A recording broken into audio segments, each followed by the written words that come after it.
ভেবেছিলাম এরপরে হয়তো আর ফুলকপির দেখা পাবো না, কিন্তু হঠাৎ করে একদিন বাসার সামনে চলে আসছে দেখি গাড়িতে করে। চলে গেলাম ফুলকপি নিতে। ফুলকপি আমার ভীষণই পছন্দ।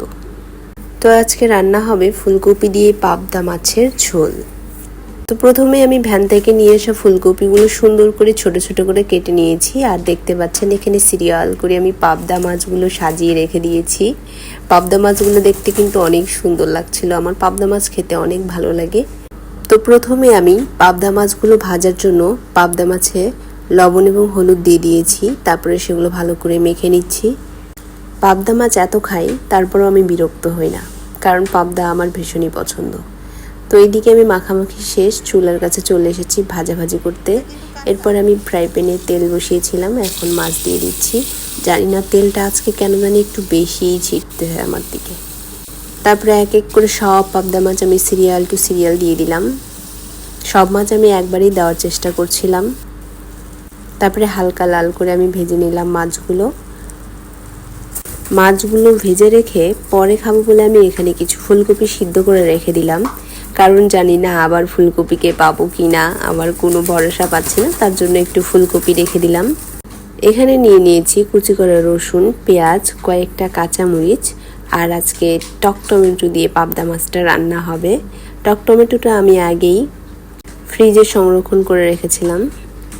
আপনারাও যদি সারা বছর টক টমেটো খেতে চান, টক টমেটো যাদের পছন্দ, টক টমেটো তো আর সারা বছর পাওয়া যায় না, তো আপনারা যারা টক টমেটো পছন্দ করেন তারা কিন্তু ফ্রিজে টক টমেটো হালকা সিদ্ধ করে সংরক্ষণ করতে পারেন। পেঁয়াজ এবং মরিচগুলো হালকাভাবে ভেজে নিচ্ছি। দিয়ে দিচ্ছি হলুদ, হালকা লাল লাল করে ভেজে নেব। এরপরে একটু পানি দিয়ে দিব যাতে পেঁয়াজগুলো পুড়ে না যায়।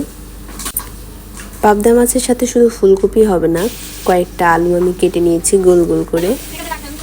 এখানে আমি বাকি সব মশলাগুলো দিয়ে দিচ্ছি, জিরার গুঁড়া, ধনিয়ার গুঁড়া, মরিচের গুঁড়া, লবণ। তারপরে মশলাটা একটু কষানো হয়ে গেলে দিয়ে দিচ্ছি কেটে রাখা গোল গোল আলু। পাবদা মাছে যদি এভাবে করে আলু দেই, আমার মনে হয় পাবদা মাছের স্বাদটা যেন বেড়ে যায়। সেজন্য আমি গোল গোল করে আলুগুলো সবসময় কাটি এবং আলুগুলো মশলাগুলোর সাথে ভালো মতো কষায় নিচ্ছি, একটু ভাজা ভাজা করে নিচ্ছি। বর্তমানে যে অবস্থায় আছি, যে পরিস্থিতিতে আছি, সেখান থেকে শুধু আশা করি কোনো রকম খায়ে বাঁচি। তবে সব মিলিয়ে আলহামদুলিল্লাহ ভালোই আছি। মশলার সাথে আলুগুলো কষিয়ে নেওয়া হয়ে গেলে দিয়ে দিব ফুলকপি। ফুলকপিটাও একটু হালকা কষিয়ে নেব। একটু নাড়াচাড়া করার পরে আমি এখানে দিয়ে দিব সংরক্ষণ করে রাখা টক টমেটো। টক টমেটোটা তরকারিতে দিলে মনে হয় যেন তরকারির টেস্ট আরও বেড়ে যায়, সেজন্য এখানে দিয়ে দিচ্ছি আমি টক টমেটো। টমেটোটা দেওয়ার পরে আমরা কিছুক্ষণ নাড়ানাড়ি করছি। নাড়ানাড়ি করে এক পর্যায়ে আমি পরিমাণ মতো দিয়ে দিচ্ছি পানি।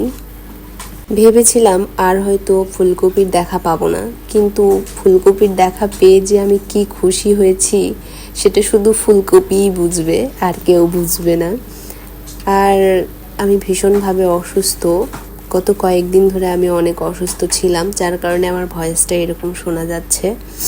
অ্যাড করে দিয়েছি পানি এবং দিয়ে দিচ্ছি ভেজে রাখা পাবদা মাছগুলো। আমি তো আশায় আছি কখন তরকারিটা হবে আর আমি খেতে বসবো। আমার অনেক ক্ষুধা পাইছে। তরকারি দেখে আমার আরও ভীষণভাবে ক্ষুধা পেয়ে গেছে, কারণ অনেক দিন পর ফুলকপি আলু দিয়ে পাবদা মাছের ঝোল রান্না হচ্ছে। আর এটা আমাদের সবারই অনেক পছন্দ, সেজন্য আর আমার দেরি হয়েছে না। পাবদা মাছের তরকারিটা কিন্তু একেবারেই রেডি, আমি একদম খেতে চলে যাচ্ছি। সে পর্যন্ত সবাই ভালো থাকবেন। আল্লাহ হাফেজ।